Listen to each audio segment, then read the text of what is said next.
Аз не съм жена, която се отказва. Аз съм майка, самотна.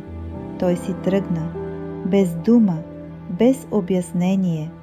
Остави ме с бебе и със свят, който се срина. Станах потъмно, работех с температура, не ядях, за да има тя. И всяка вечер се молех: Боже, не ми трябва чудо, само ми помогни да оцелея още един ден. И тогава в сърцето ми дойде тих глас. Бог казва: когато хората са тъжни, аз идвам да ги утеша, а когато са слаби, идвам да им помогна. Когато са изгубени, аз им давам посока. Когато плачат, аз изтривам сълзите им.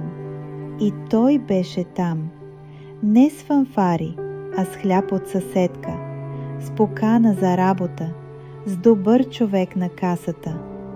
Днес не съм вече сама. Понякога още плача, но вече не без надежда. Аз знам, Бог държи ръката ми, дори когато всички други са си тръгнали. Ако си самотна майка, това е за теб. Ако вярваш, че Бог не забравя никого, остави сърце. Сподели с жена, която се нуждае от надежда. Присъедини се към нашата безплатна молитвена група. Доктор по богословие ще се моли специално за теб.